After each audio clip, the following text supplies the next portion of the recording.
Welcome to the 2018 Why You Matter campaign.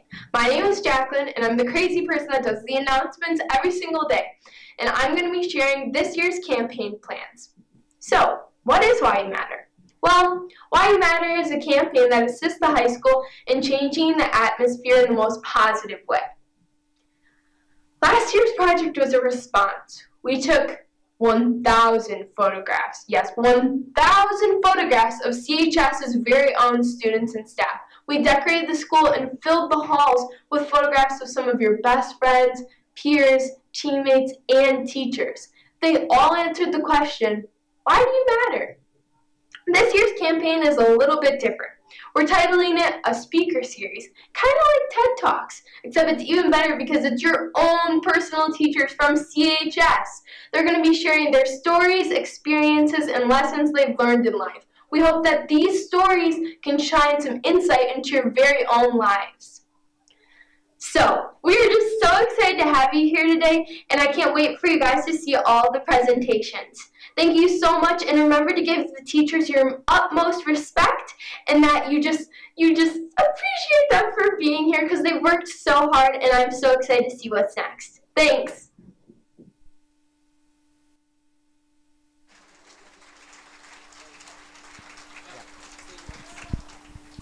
And now, please welcome to the stage Miss Laura Lutz.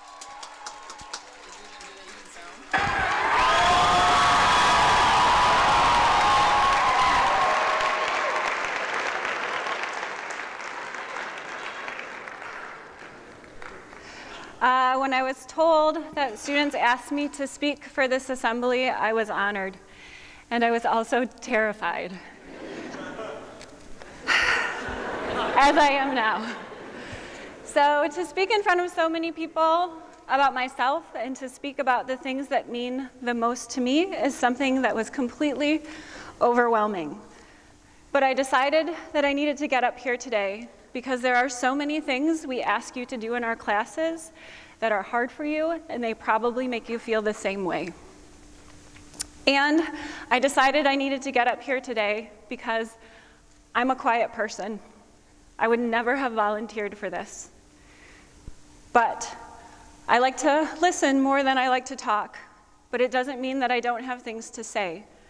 And I know that that is true for many of you out there too. When I was trying to decide what to talk about, I realized it was difficult to sum up what drives me as a person. So I asked people in my life to give me ideas of things I might talk about, and I was moved by the things that they shared with me. Many people suggested that I could talk about my travels around the world and the perspective it's brought me, or my love of nature and the peace that it brings me when I go into nature. And a number of people suggested I should just talk about the importance of being nice. But when I started thinking about the real question that we are asked, I realized my answer is something different. The question I was asked, and that we will all be asked to answer this year, is what is your why? What is your purpose? What drives you? And as I thought about that more and more over the last few weeks, what I realized is that my purpose in life is to bear witness. The phrase "to bear witness" is often used to describe the process of victims of abuse being allowed to share their stories so that they can start to heal. But for me, it's something different. It's the witnessing of people's lives. It is the holding of trauma for the people in my life when it happens, but it is also the holding of their joy. It is the listening and participating in the story of people's lives and letting them know that they are seen, that they are heard, and that they are loved that gives me purpose. For me, bearing witness is standing next to my friends when they take their wedding vows. It is watching my nephews grow to become men of character. It is listening to my mother tell me that she misses her mom, knowing someday it will be my mom that I'm missing. It is listening to people's secrets and keeping them. It is starting every school year with a room full of strangers who grow to become people that I can't imagine the world without. It is tying my grandmother's shoes because she can't remember our conversations anymore, but when she looks down, she might remember that I was there. It is being with the people that I love as they face loss and they fight battles and they find love and they build their lives. When you're in my classes and we do our question of the day, and I ask you things like, what's your favorite kind of cereal, or where's a place you want to travel, or what's a TV show you like? I do want to know those things. But what I want more than that is for you to know that you are seen, you are heard, and you are loved. My why, my purpose, is to listen, to really listen. Your story matters. I am your witness. Thank you.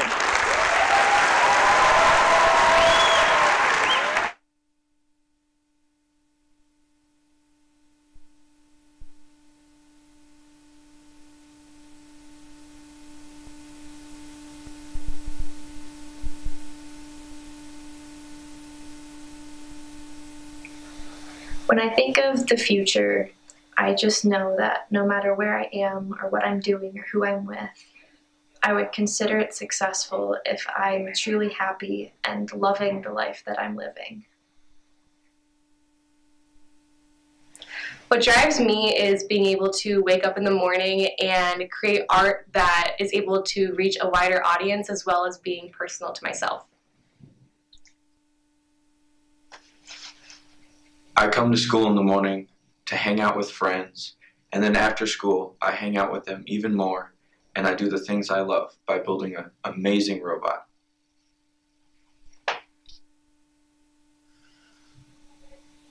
I feel like I'm a part of something that's bigger than myself, meaning serving others and just serving yourself. I wake up in the morning because I have the power to change people's lives. As Jim Carrey said, the most valuable currency in the world is the effect you have on others. So I'm here for you.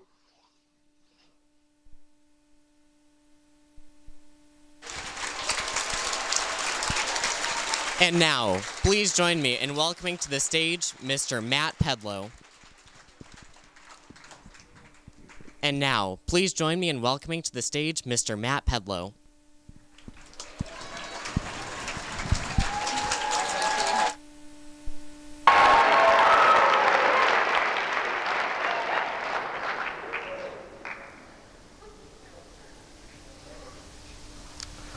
It all started in an airport. That's when I realized what I wanted to do with my life. Last year, we asked you guys why you matter. The responses were surprising, inspiring, sometimes funny. This inspired schools all over the country. This is a school in Massachusetts to pick up the same thing, which is amazing when you think that something we started here in Chelsea is spread all over. It's a map taken last fall of just some of the countries around the United States that we know of that have taken Why You Matter. But this year, you're being challenged to tell us, what is your why? Now, on the surface, this seems pretty straightforward. But I'm sure there are plenty of you who'd answer, I have no idea. And that's okay. Some of you might know what your why is. Others might be wondering if you'll ever figure it out. But trust me, you will. It's really hard for you students to see us teachers as anything but your teachers. But we've all sat in the same seats, had the same challenges, the same thoughts. I mean, if you think this young stud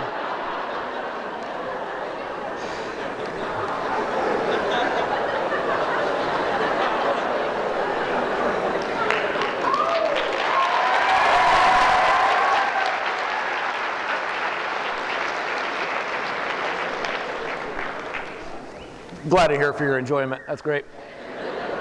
But if you think this young stud ever thought he was going to be a teacher, my folks are both teachers. I remember a number of dinners sitting there saying, you teach. What an awful job. And I'd say, you wake up, you go to school, you teach, you come home, you have dinner, you go to bed. Tomorrow you're going to wake up, you're going to go to school. And it never ends. And I used to tell my parents, if you ranked every profession 1 to 100, for me, teaching would be 100.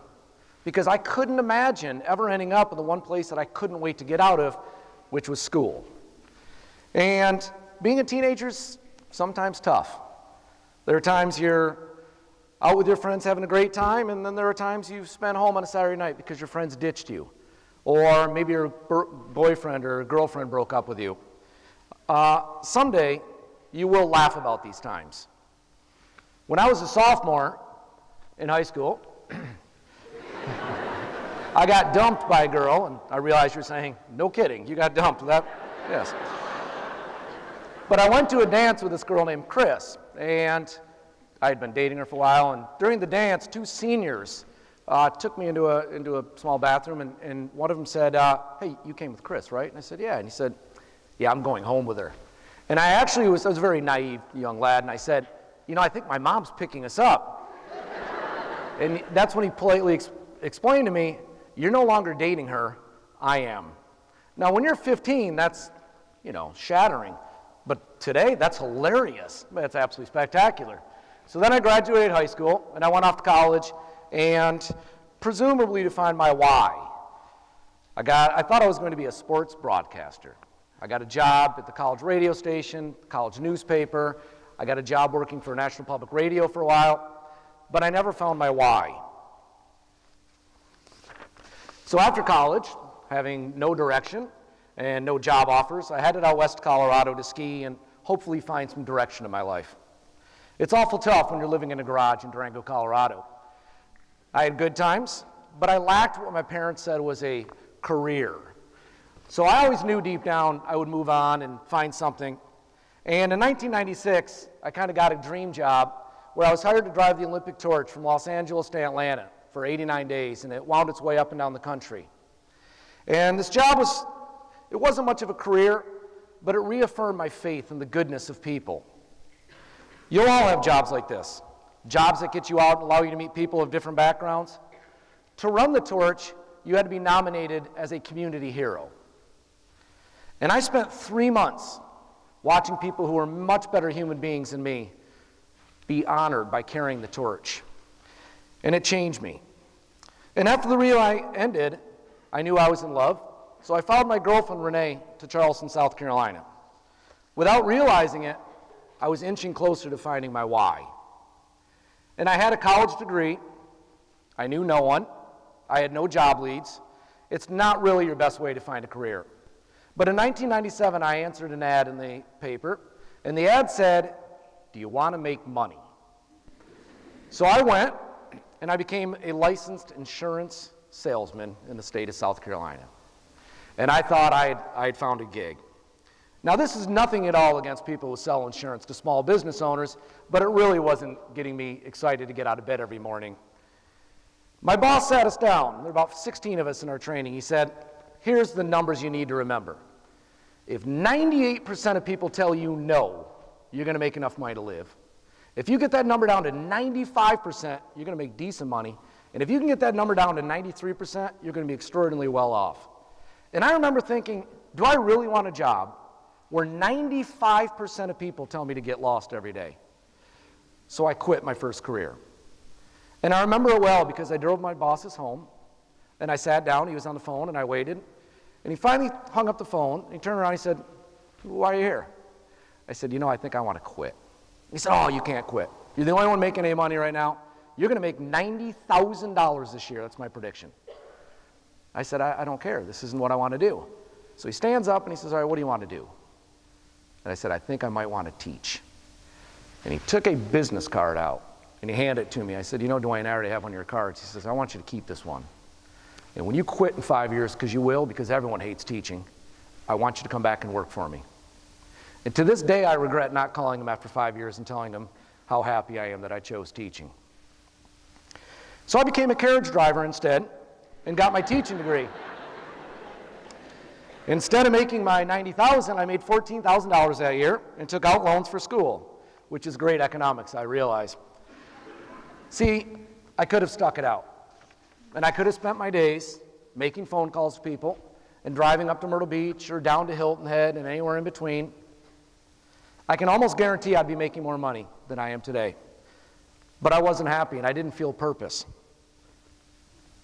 So there I was, standing at the Charleston International Airport. I had just finished my student teaching, and my students were flying up to Washington, D.C. because they had won a competition, and it was the last day I was going to see them because I was moving to Michigan 2 days later. And the students had asked me, is there any way you can meet us at the airport just so we could say a final goodbye? I was really touched by that. So I drive up to the airport, and I get there, and when I started student teaching these kids, I was very nervous, like anyone starting a new job. And the teacher I worked for had a yardstick, a meter stick, and I remember I always carried this around, and I'd poke kids and walk around with this the whole time. And I walked in, and the students had borrowed this from the teacher, and they all signed their names.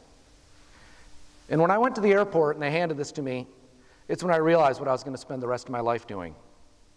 It's when I realized I could have an impact and find purpose. Most of the names on this have faded, but I could tell you stories about almost every one of those kids sitting in that room. What is my why? My why takes many forms. My why is the fact that I'm a dad to 2 incredible kids.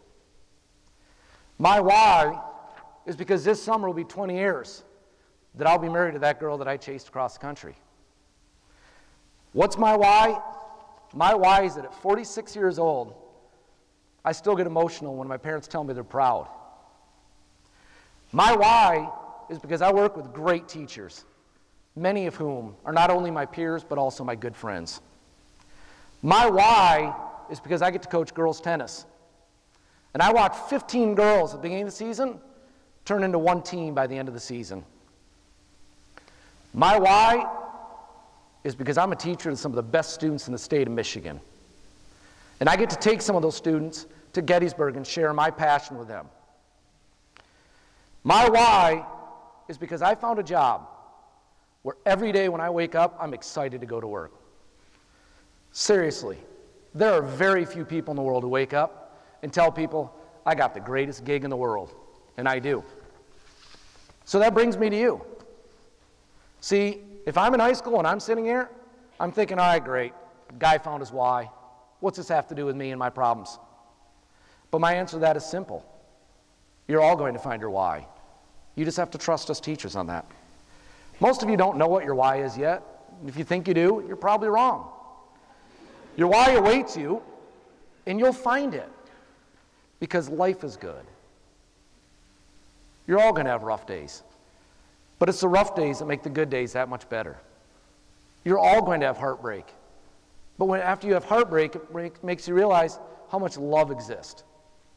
It reminds me of a story I heard from a doctor who had served in Vietnam. Doctor's in a field hospital. A soldier is critically injured in battle, and they bring the soldier in. As he looks down on the operating table and works on the soldier has lost both legs. He's lost his left arm. He's lost his left eye. He has fragment wounds inside of his skull. The doctor does the best he can do with the soldier. And 4 days later, they're putting him on an airplane to get out of country. And the doctor walks over to say his goodbyes, and the soldier looks up and says, you know, Doc, it could be worse. If that man can say those words, then what does that say about our problems?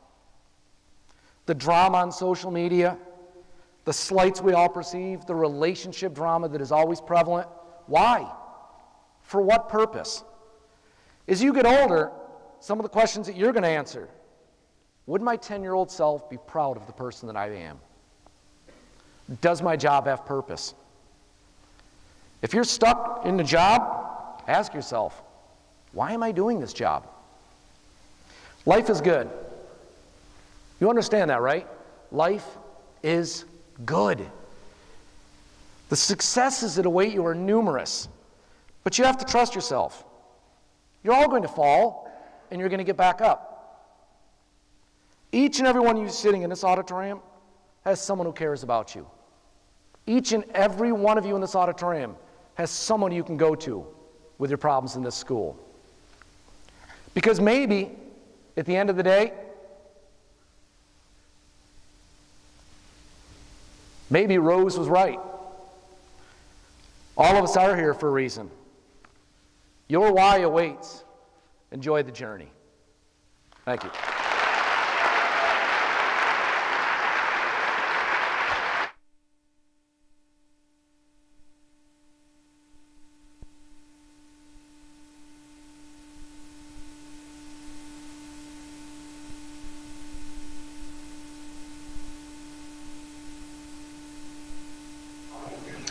My purpose is to use my leadership to help and inspire others. The reason I get out of bed each and every morning is because I've been unbelievably blessed with the incredible people that have been placed in my life. These incredible people include my loved ones and Christ. Loved ones that are both here on earth and those up with God living in heaven, watching over me each and every day. I live with the purpose to make each and every one of them proud. The thing that motivates me to get up every morning is knowing that I will have a life after high school and knowing that I can go somewhere after high school. I am a friendly guy.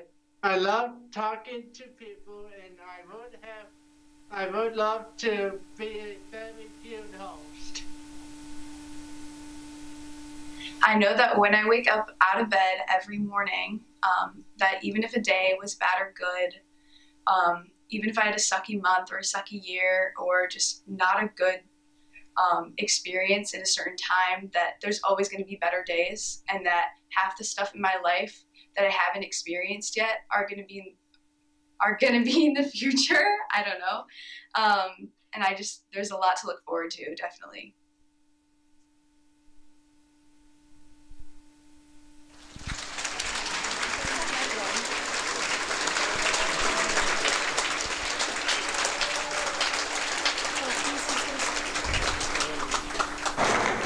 Oh, how you doing? I'd like to thank the students who nominated me to be one of the speakers for today's event.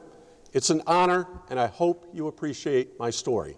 And after listening to those first two, well, here we go. I asked some students what I should talk about, and they all said I should give the rotten blueberry story. I'll give a quick story about it and then move on to another topic. I spoke at the NHS induction ceremony last year, and part of my speech was about rotten blueberries. I will just remind some people who have heard it and give a short story for those who haven't heard it. Students, you need to surround yourself with friends who will make you a better person. I am a better person because I surround myself with those two. I have seen countless times when a student will do fantastic in school, and part of it is because of the people that surround them. They will bring a person up. I have also seen some students go downhill, and it is because deviant students bring them down.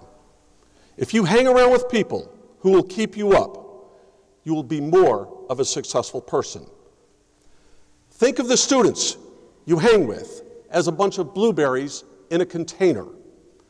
If there was one bad blueberry, will the good blueberries make that bad blueberry a better one? Probably not. Will the bad blueberry make all the other blueberries bad? Think about it.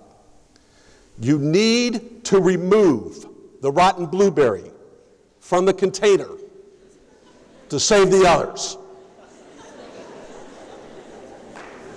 Remember, surround yourself with people who will make you better. That was a quick part of my speech last year. This year, I want to talk about something else called Hold the Rope. I talked about this to the softball team about 15 years ago.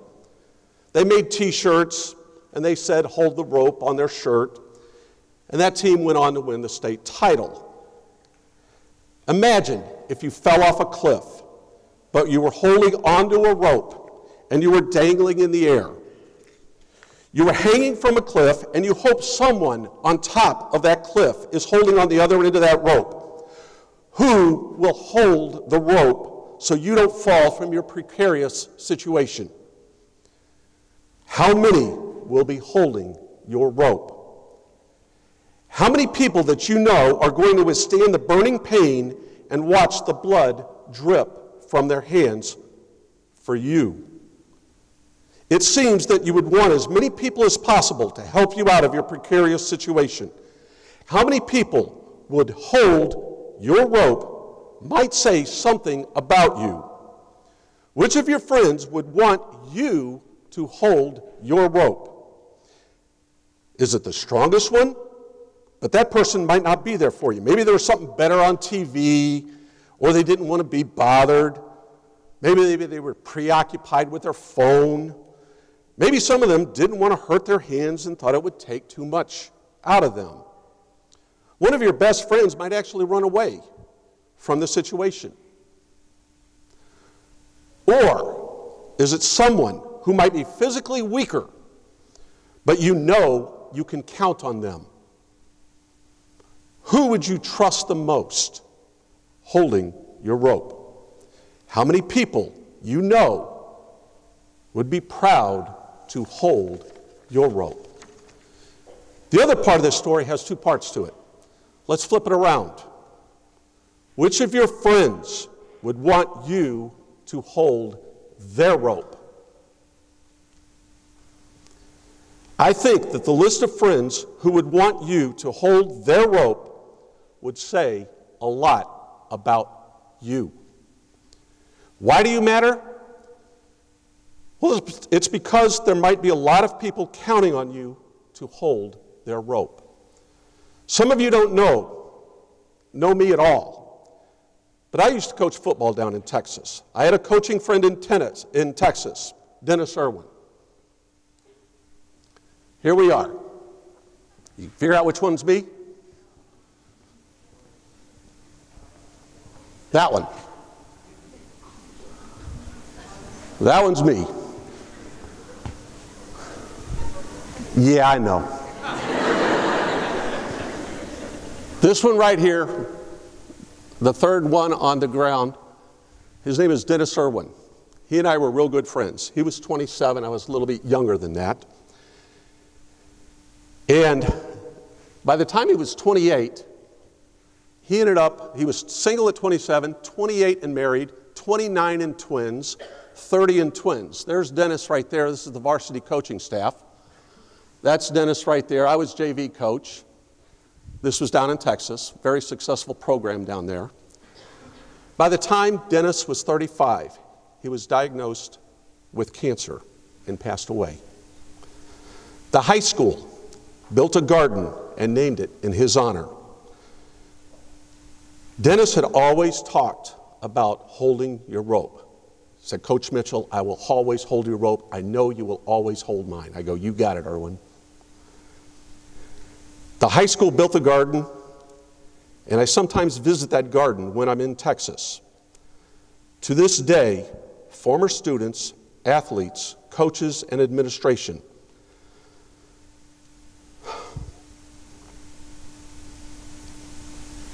leave some rope. You would not believe how much rope is in that garden right now. If I went to Texas today and visited the high school garden, I'm sure there would be new rope in that garden. And he's been dead for 20 years. Imagine how successful any team could be if all the players knew they could count on each other. The same goes for band, choir, drama, etc. When you grow up, imagine how successful a business could be if all the employees could count on each other. Students, who will hold your rope? Who would want you to hold their rope? That's why you matter. If you came up with a list of teachers who would want to hold your rope, I would be honored if my name was on your list. I would also be honored if you would hold mine. Thank you for this opportunity to talk to you.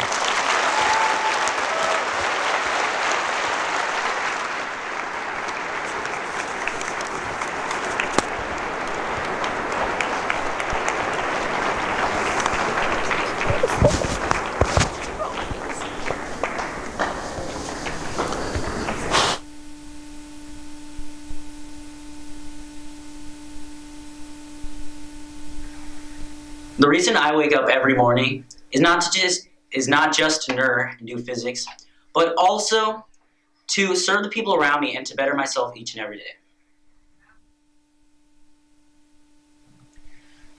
When I'm struggling in life, I turn to God and I get my strength from Him, and I believe that my purpose in life is to spread the strength that He gives to me through other people if they do not believe in Him. I feel like my purpose in life is to make people happy, resolve conflicts, and to make this world a better place. I wake up every day thinking, how can I serve God that day, and what role can I play in other people's lives? And then I get an idea of how to help people. What inspires me the most to keep going is, without a doubt, my friends and family. Because they're the ones who believe in me and tell me that time and time again, and that I can follow my dreams if I just work hard enough, and I can get to where I want to go. And they're the ones that pick me up when I'm down and tell me everything's going to be all right, and they assure me of that. And they're the reason I get up in the morning and do what I do, because they're my whole world.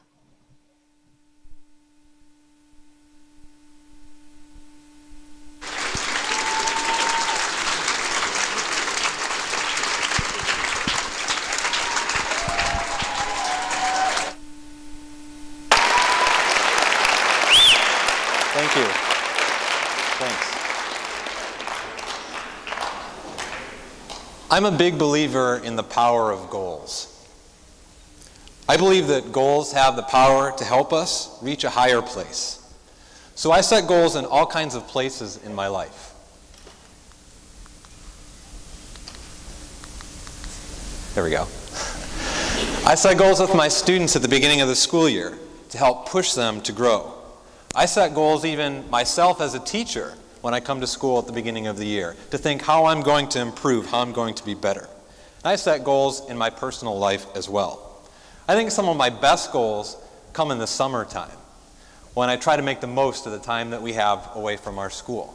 Every year in my teaching career, I've created a list of goals, sometimes as many as 25 or 30. And some of those goals are the typical adult, kind of boring English teacher goals you might expect, to read a certain number of books over the summertime, or to exercise a certain number of days per week. But believe it or not, some of my summer goals can get a little crazy. Every year, I've set a goal in the summertime to eat 12 hot dogs in one sitting. Now, I've yet to achieve it, but there's always next year, right? There's always next year. Or one summer I set a goal to train for and then run a mile in under 5 minutes, which I accomplished late in the summer with about 0.5 of a second left to go.